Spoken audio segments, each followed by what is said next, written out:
Berikut adalah tentang mitos tahi lalat yang tumbuh di bagian wajah seorang wanita. Tahi lalat yang menjadi ciri atau tanda tentang sifat karakter dan kepribadian seorang wanita. Sifat dan kepribadian yang terbaca dari tahi lalatnya tersebut, dipercaya bisa membawa sial bagi dirinya sendiri, maupun suami atau pasangannya. Menurut kepercayaan masyarakat masa lalu, setiap tahi lalat yang tumbuh di bagian wajah memiliki arti. Sebenarnya yang memiliki arti tidak hanya tahi lalat yang tumbuh di bagian wajah saja, tapi episode kali ini, tentang mitos tahi lalat yang tumbuh di bagian wajah. Bahwa ada yang melambangkan keberuntungan, ada pula yang melambangkan pertanda buruk di masa depan yang harus diwaspadai. Yang pertama adalah tahi lalat di tengah hidung. Wanita yang memiliki tahi lalat di posisi ini, dipercaya jadi pertanda yang kurang bagus.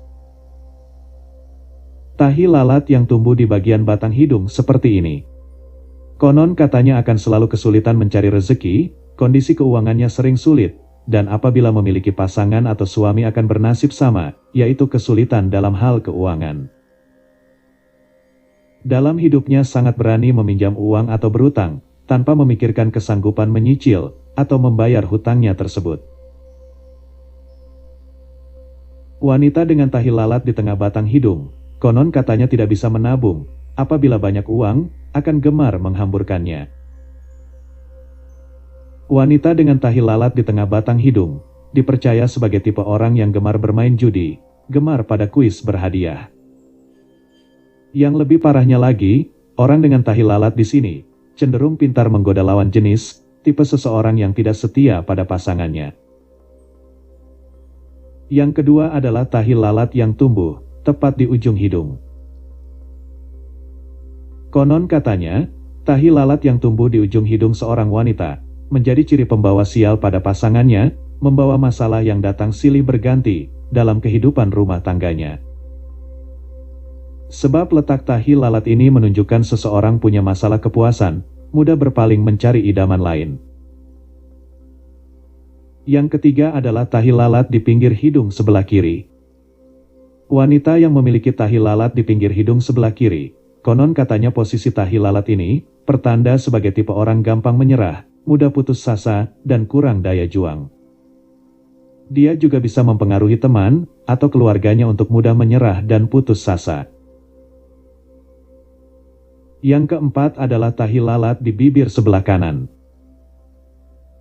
Konon katanya wanita dengan tahi lalat di bibir sebelah kanan, menyukai menikmati hubungan asmara dalam cinta segitiga.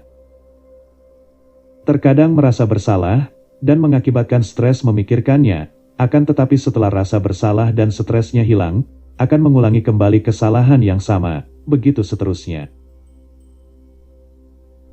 Yang kelima adalah tentang tahi lalat di bawah alis mata seorang wanita. Wanita yang memiliki tahi lalat di bawah alis matanya, konon mitosnya dalam hidup akan sering terlibat cekcok pertengkaran dengan tetangga, saudaranya, bahkan dengan keluarganya yaitu suaminya. Tidak mau mengalah dalam segala hal, dan selalu merasa dirinya benar, pintar bersilat lidah. Selain sering terlibat cekcok dengan tetangga atau keluarga, wanita yang memiliki tahi lalat di bawah alis matanya, juga dipercaya gemar bergunjing membicarakan aib hidup orang lain. Yang keenam adalah mitos tahi lalat yang ada di atas bibir sebelah kanan, maupun di atas bibir sebelah kiri. Konon katanya wanita yang memiliki tahi lalat di atas bibir sebelah kanan maupun di bibir atas sebelah kiri, adalah orang yang menyukai ketenaran dan haus akan pengakuan dari orang lain. Senang berhutang untuk membeli barang mewah, semata hanya supaya dianggap sebagai orang kaya. Suka berbicara tinggi, semata supaya dianggap sebagai orang pintar yang tahu segala hal dalam kehidupan. Yang ketujuh adalah tentang mitos tahi lalat di dagu, tapi tidak berwarna hitam seperti tahi lalat pada umumnya, melainkan warnanya beda, yaitu berwarna abu-abu. Wanita yang memiliki tahi lalat di dagu dan warnanya abu-abu, konon mitosnya melambangkan kehidupan yang tidak stabil. Selalu sering tertimpa masalah yang membuatnya harus menjual rumah, berakibat di masa hidupnya sering pindah alamat rumah, alamat tempat tinggal. Begitupun dengan pekerjaan, sering mendapat masalah dalam pekerjaan, yang membuatnya berhenti bekerja dan ganti pekerjaan baru. Yang kedelapan adalah tentang mitos tahi lalat di kelopak mata bagian atas. Wanita yang memiliki tahi lalat di kelopak mata bagian atas, konon katanya menjadi ciri bahwa wanita tersebut menyukai kebebasan, tidak bisa diajak kompromi demi keselarasan dan kebaikan. Karena menyukai kebebasan dan bertindak semaunya sendiri, maka dia akan sering mengucapkan kata-kata untuk menerimanya apa adanya. Yang kesembilan adalah tahi lalat di kelopak mata bagian bawah. Konon katanya wanita yang memiliki tahi lalat di kelopak mata bagian bawah dapat disimbolkan sebagai kemunduran dalam hubungan asmara.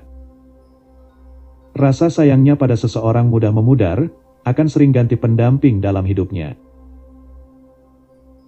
Yang ke-10 adalah tahi lalat di bawah mulut. Konon katanya wanita yang memiliki tahi lalat tepat di bawah mulutnya, menunjukkan mudah hanyut oleh perkataan dan bujukan orang lain.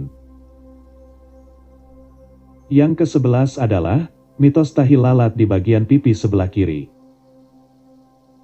Apabila memiliki tahi lalat di bagian pipi sebelah kiri, dipercaya berkepribadian introvert dan sering mengalami konflik dengan orang lain. Yang ke-12 adalah mitos wanita yang memiliki tahi lalat tepat di bawah bibirnya. Wanita yang memiliki tahi lalat tepat di bawah bibirnya, dipercaya akan sering menghadapi krisis keuangan. Berapapun pendapatannya, akan tetap kesulitan untuk menabung. Yang ke-13 adalah mitos tentang ciri wanita pembawa sial, dilihat dari tahi lalat yang ada di dahinya. Wanita yang memiliki tahi lalat tepat di dahinya, konon katanya tahi lalat tersebut melambangkan bahwa dalam hidupnya akan sering menghadapi rintangan berat, dan sering tertimpa masalah berat. Yang ke-14 adalah mitos tentang tahi lalat tepat di alis. Bagian antara alis dan mata disebut yintang, atau ofrion, dalam ilmu membaca wajah. Apabila tahi lalat berwarna gelap dan tak berbentuk bulat, itu dianggap sebagai tahi lalat yang buruk. Wanita yang memiliki tahi lalat tepat di bulu alis matanya, dipercaya akan cenderung menjalani kehidupan yang sulit, menemukan banyak kemunduran dalam hidup. Di dalam pekerjaan akan kerap diganggu oleh banyak orang di sekelilingnya. Yang ke-15 adalah mitos tentang tahi lalat di putih mata. Oleh sebagian orang, mata dianggap sebagai jendela jiwa. Wanita yang memiliki tahi lalat di bagian putih matanya, dipercaya akan sering menderita dalam hubungan asmara. Tidak peduli seberapa setia pada suatu hubungan, tetap akan berakhir dengan perpisahan atau bahkan perceraian. Yang ke-16 adalah tentang tahi lalat di sayap hidung. Wanita yang memiliki tahi lalat di sayap kiri hidung, maupun di sayap kanan hidungnya, menyukai cerita harapan tentang bisa hidup kaya raya tanpa susah payah usaha. Dalam hidup di masa saat ini, kurang lebih menyukai investasi dengan harapan mendapat keuntungan besar, ternyata yang didapat adalah kerugian. Yang ke-17 adalah tentang tahi lalat di tengah-tengah dagu. Wanita yang memiliki tahi lalat di tengah dagunya, berkepribadian ceroboh, dan sering terburu-buru dalam mengambil keputusan. Itulah 17 mitos ciri wanita pembawa sial. Dilihat dari tahi lalat yang ada di wajahnya,